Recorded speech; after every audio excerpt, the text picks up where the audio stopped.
Okay, steel manning, the argument of women in combat. So yeah, I saw a friend's vlog post pointing out that since women are weaker, then the effect of unit cohesion will results in unnecessary soldier death. So one of the things I realized is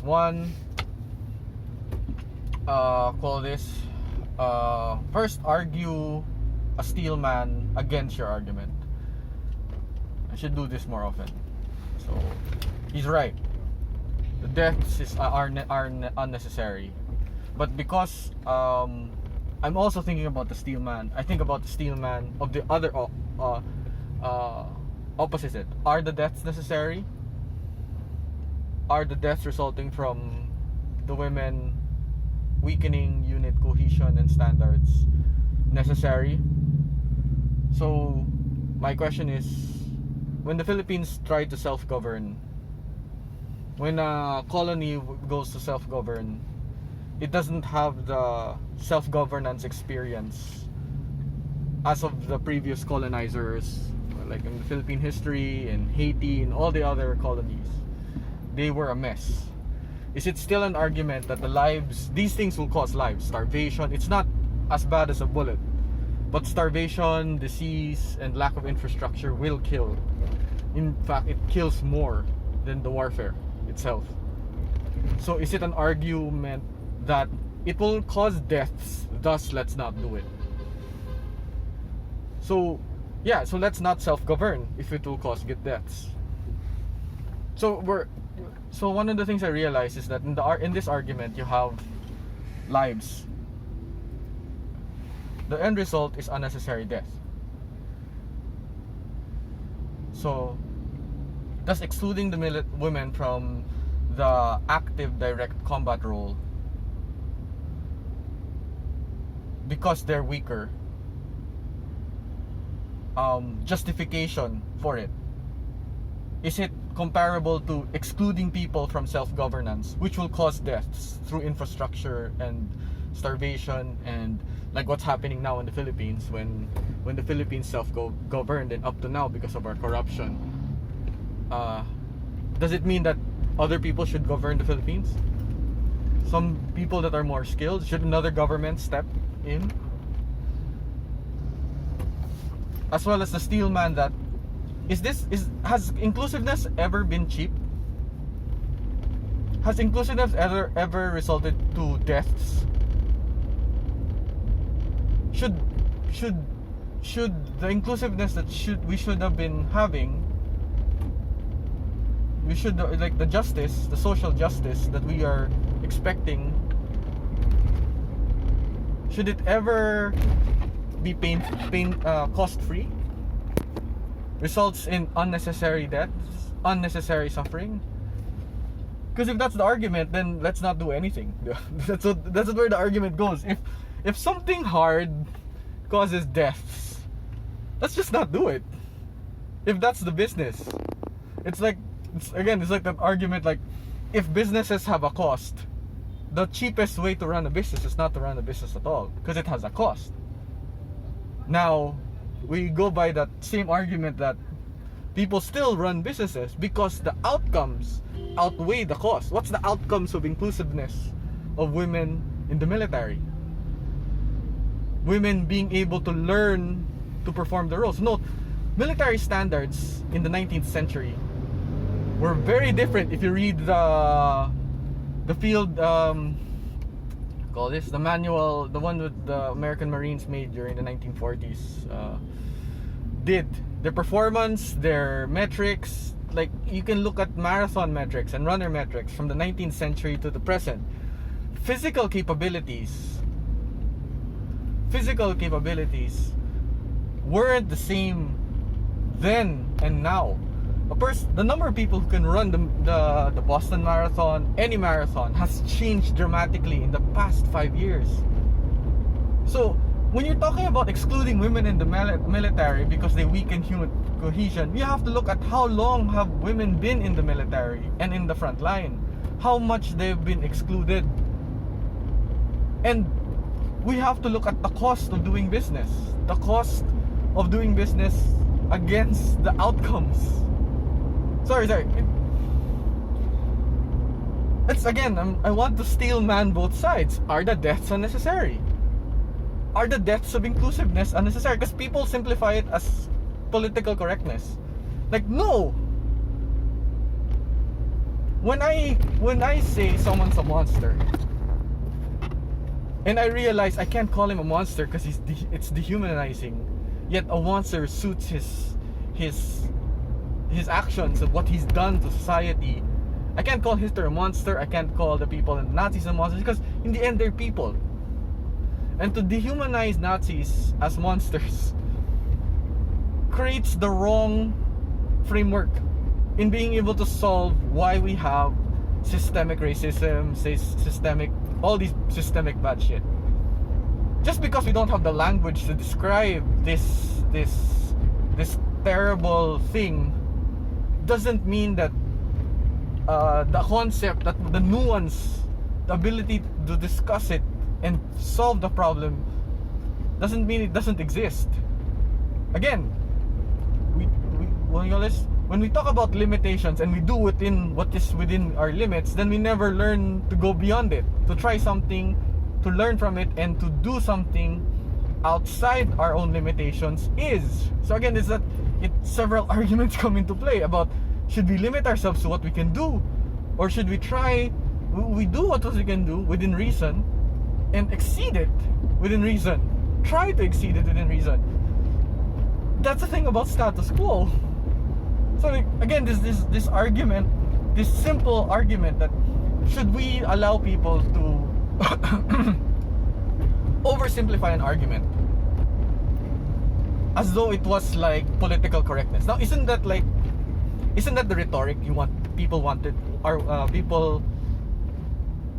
on the other side want you to believe? They want you to have an oversimplified view of a condition. That it's a difference between political correctness. It's not inclusion. It's political correctness. It's not it's soldiers dying. No, not unit cohesion, weakening and creating lower thresholds and thus causing indirectly soldier deaths. A woman will not kill a soldier directly. It'll be through inaction, through the unit not being able to perform at a certain standard. These are the deaths that is expected by lowering the physical and performance standards of a combat unit. If I'm correct in this, if I'm wrong, please tell me. But if it's as nuanced as a unit being lower in performance and thus dying, can't we have that same kind of nuanced approach to the matter of inclusiveness, women in the military? Because if we will argue the points that puppets, talking heads will simplify. Doesn't that but it's better to see another person and to realize that I don't understand him, but I want to understand him, even though there's a possibility that that person is trying to manipulate me, is trying to cheat me, is trying to sway me to push his agenda. I mean, I know one of the trappings of this, wherein doubt can hurt, is when a victim calls out its abuser. An employee being abused by his boss, a woman being assaulted, all these things. There's this status quo we want to maintain, that because the consequences of an action, when acted upon a claim, you cannot easily undo, and thus the burden of certainty is greater and greater and greater, or it becomes greater as a matter gets more serious because because there was no action, right? So like when someone makes a claim, rape, pedophilia, all these things, as the victim suffers and no action is taken, the problem gets bigger but as the cost goes up, the cost to correct it goes up, and thus if this cost to correct is now a big action and has a lot of cost, when you do it wrong, when you act on wrong information during the like accusation of rape, pedophilia, misconduct, misallocation of funds, any costly correction, the more certain you want to be, and thus you have this like sunk cost effect and cycling effect, wherein the cost gets higher the more sure you want to be. The cost gets higher, I want to be more and more sure because I'm gonna pay this much cost, wherein we will make a mistake, there will be misaccusations, there will be more nuanced situations wherein it's not that cut and dry, like the accusation that this comedian performed rape, where while it can be as complicated as mutually they had the miscommunication about their intentions, and they were in the moment and it was awkward, and the cost of pursuing versus the uncertainty is what you call this, is equal it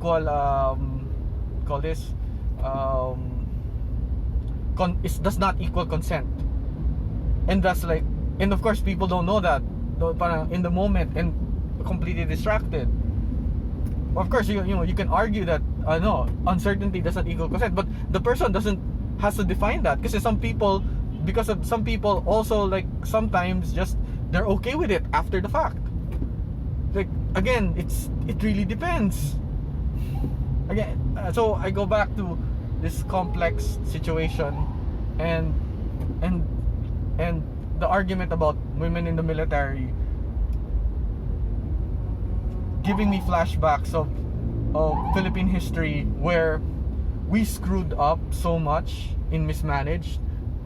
The argument of Quezon, Manuel Quezon, saying, I'd rather the Philippines run like hell by Filipinos and run like heaven but then Americans, and it did happen like that. It was run like hell, but we would not have self-determination. We will not have the ability to rise up as equals. We will be forever secondary citizens in our own country if we did allow Americans to continue to rule the Philippines. So it's one of those things wherein you realize, my God, like, okay, that thing about Rudyard Kipling and White Man's Burden. It's like the argument of that no, it's our job to protect the weak. It's our job to protect women. Women shouldn't like be in the battlefield. Like, I don't want to be that guy who will say that because women are weak and they should always be weak. But there's also a way to frame every sacrifice, every soldier that died because of this weaker human weakened unit cohesion, or lowered military performance, is a death. It's a technical death made by our biases, by our historical biases, our historical inequalities, and we're paying that when we make people in the workplace more equal, when we include women in the military, in combat duties. If we include, if a country self-governs and screws it up, that's the cost of equality, of being included.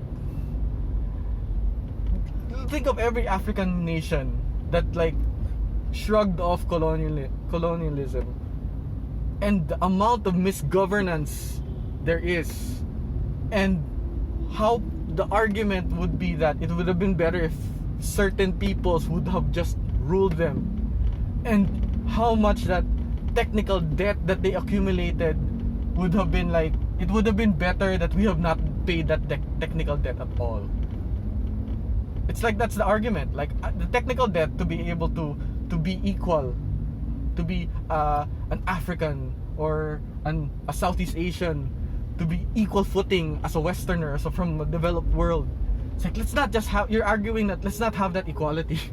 Let's just keep the status quo. It's like, so that's why it's like one of those things that like, I'm like, yeah, like, I'm not saying the soldiers, I'm not demonizing anyone in this situation, but there are people who will want it simpler, who will want it that you will have a gut reaction at their gut reaction on their view. They want to simplify it. They want to, and I know that doubt and agnosticism and being unsure but willing to listen, willing to take someone's problems and listen to it, is you're not in a place, you're not in the right place right now, you have your own problems. That's fine. I'm not, no one should, it shouldn't, I know everybody has their problems and stuff, but you mean I'm not asking for someone to take the time to listen. I'm not asking for, but just maybe don't immediately simplify it. Just be able to have the reaction like what you would normally have in a reaction where you wanted that you're not going to be tricked. Like, so you're worried that you might be scammed, and you just said, can I be more informed on this? Can I just not make an answer because I don't know anything to make an informed opinion? Like, that's great.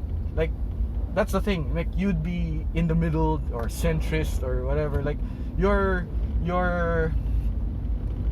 it's human to not know and not make a decision right now. And it's not so bad. I mean, people might argue that no, you're part of the problem because you don't know. It's like, yeah, but you can't expect the entire population to know immediately, to have the same information. Like, the thing about it is like, but the correct course of action is to still not think in this oversimplified, knee-jerk reaction, unempathic mental state that will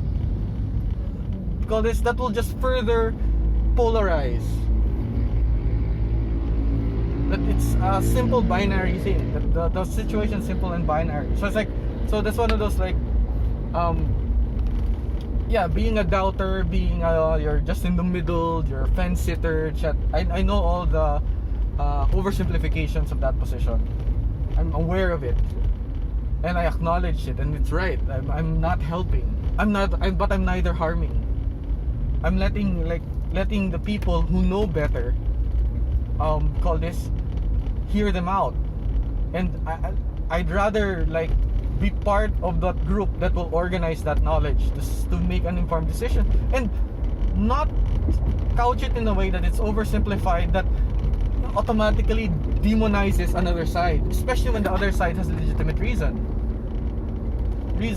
humane reasons. Anyway,